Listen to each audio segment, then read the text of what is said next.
Em 1923, quando eles chegaram, eles perceberam que os Hutus era a grande maioria. Lembra que eu falei 89%? Sabendo disso, eles olharam para os Tutsis, que eram 10%, e pensaram assim: ah, não, essa galera aqui tem a pele um pouquinho mais branquinha, tem algumas cabeças de gados a mais, eles vão ser agora os cabeças desse povo. E em 1933, eles começaram a exigir que todas as etnias tivessem uma carteira de identidade, dizendo qual era a sua etnia. O lema dos europeus lá na África era dividir para conquistar. Eles chegavam em certa localização, colocavam os povos entre si para que eles brigassem, se matassem e depois ficasse muito mais fácil para que os colonizadores colonizassem, conquistassem aquela terra. Então, os belgas fizeram uma atrocidade gigante. Eles, além de estabelecerem a segregação racial, eles colocaram a maioria contra a minoria. É basicamente o seguinte: eu sou Tutsi, eu sou superior a você, eu tenho mais poder que você. Você meio que tem que me obedecer. Olha a ideia que os belgas criaram no meio dos povos africanos. E se eu era o tu, ó, minha carteira de identidade aqui tem o tu. Eu sou povão, eu sou servo, eu sou escravizado, eu tenho que obedecer às suas ordens. Claro que as pessoas não vão querer ter estampado na carteira de identidade que eles eram escravos praticamente dos outros. Então, aí começaram os conflitos. Ou seja, os belgas, eles dividiram para conquistar. E não satisfeitos com a carteira de identidade, foi o que os belgas fizeram, começaram a marcar os povos como se fossem bois, marcar com tatuagens na testa. Eles eram tão parecidos que tiveram que fazer identidade e marcações, para vocês verem como os europeus foram perversos com os povos africanos. Como vocês podem ver, eles usaram a cor da pele também como motivo de dar poder aos Tutsi. Essa imagem mostra que os Tutsis eram um pouquinho mais claros que os Hutus. Só que isso não iria durar muito tempo. Os Hutus eram grande maioria. Foi o que eles fizeram. Em 1959, começou uma grande revolução. Eles tiraram os Tutsis do poder, expulsaram os belgas e em 1962, a Ruanda se tornou independente. E aí os Hutus estavam no poder, mas foi o que aconteceu. Os Tutsis, que já tinham sentido o gostinho do poder, que os belgas tinham dado para eles no passado, não aceitaram de novo e entraram em conflito, criaram a FPR, que é a Frente Patriótica Ruandesa, e criaram uma revolução contra os Hutus, e começou mais briga, mais conflito, até que em 1993 eles estabeleceram um acordo de paz entre eles. Mas olha o que aconteceu. Veja o que é o poder. Os Hutus, que estavam no poder mesmo daquela briga toda, que expulsaram os Tutsis e os belgas lá atrás, eles assinaram um acordo de paz, só que quem assinou foi o presidente Hutu, né? O Hutu que assinou o acordo de paz porque ele estava no poder. E aí, os extremistas Hutus, por isso que eu não gosto de extremo, acho que nada extremo dá certo, eles não gostaram porque o presidente assinou o acordo de paz, eles queriam continuar matando os Tutsis, queriam continuar perseguindo os Tutsis. E aí, no dia 6 de abril de 1994, o presidente Juvenal Habyarimana, o presidente atual, né, o do Hutu, estava andando de avião e pum, um míssil derrubou o avião.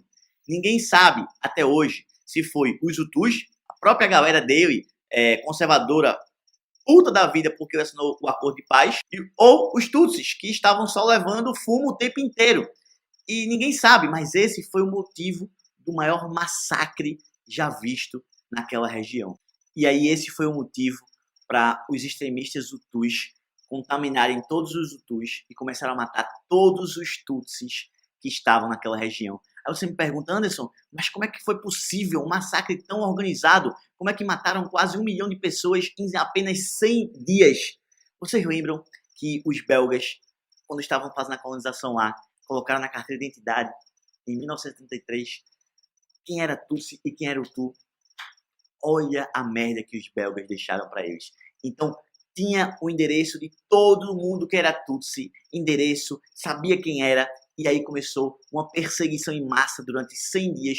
Os Hutus iam na casa dos Tutsis, matavam os Tutsis, decepavam os Tutsis, estupravam as mulheres dos Tutsis. Os Tutsis e os Hutus, que eram casados, né, mulher e marido, tinham que matar uns aos outros para poder sobreviver. Então eles mataram mulheres, mataram filhos, mataram parentes para poder sobreviver ao grande massacre, porque só sobrevivia quem era o Hutu. E os Tutsis sofreram uma perseguição, e esse massacre durou 100 dias e quase 1 milhão de pessoas foram mortas nesse genocídio. Vocês têm noção que os Hutus fizeram mais de 200 mil mulheres de escravas sexuais. E além deles, esse povo africano sofreu. Vocês têm noção que o governo fazia campanhas dizendo assim, vamos exterminar as baratas, que no caso eram os Tutsis. Vocês têm noção? Tanto que isso é um dos pontos do que caracteriza genocídio. Em 1996, Gregory Stanton, presidente do Genocide Watch, ele apresentou ao governo dos Estados Unidos 8 estágios que caracterizavam o genocídio. Eu vou explicar para vocês agora.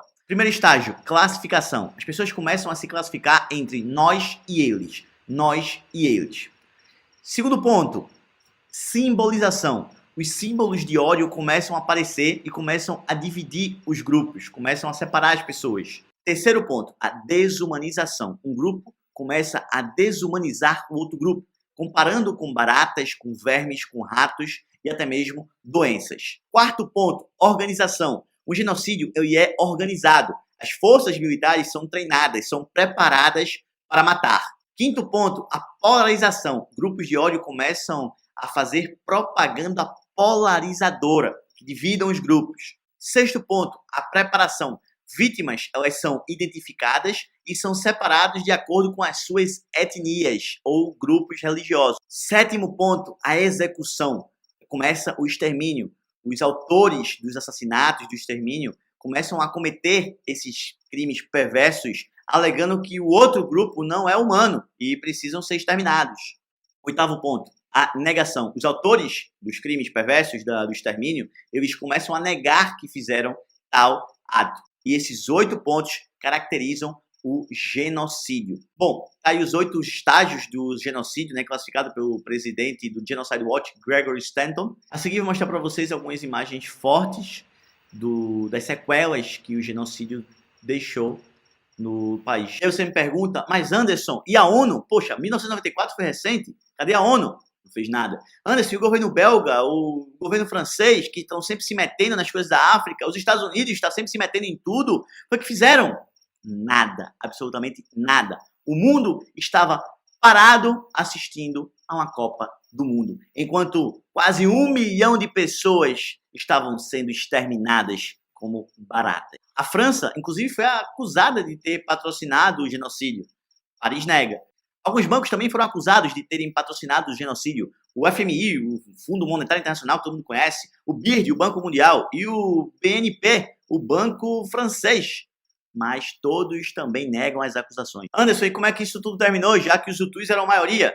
O governo da Uganda, o país vizinho, junto com a FPR, a Frente Patriótica Ruandesa, formada pelos Tutsis, que estavam perdendo, chegaram, dominaram, controlaram a situação e expulsaram mais de 2 milhões de Hutus. Para onde? Para a República Democrática do Congo, país que eu tive que visitar escoltado e até hoje é zona de guerra.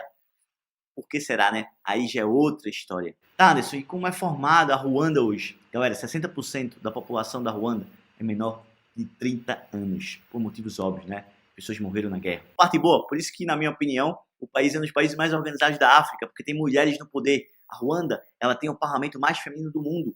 64% do Congresso é formado por mulheres. 40% do Senado é formado por mulheres. A Ruanda aprendeu com seus erros.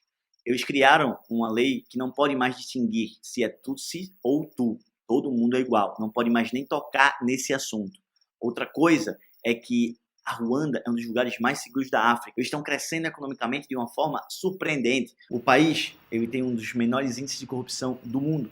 Ele tem um dos maiores índices de IDH da África. É um país extremamente limpo, organizado, pacífico. Mas eles nunca vão se recuperar das marcas que esse massacre deixou. Eu sempre falo nas minhas lives, tudo isso, como os europeus, eles dividiram para conquistar e como a África ainda sofre muito, muito com a neocolonização europeia. E que esse fato da Ruanda seja de exemplo para o nosso país, de acordo com o que a gente está passando hoje. Aprendi que quando o povo é dividido, o país é destruído. E quando o povo é unido, o país é construído. Nós todos somos uma nação, um país que, se nós nos unirmos, conseguimos fazer qualquer coisa.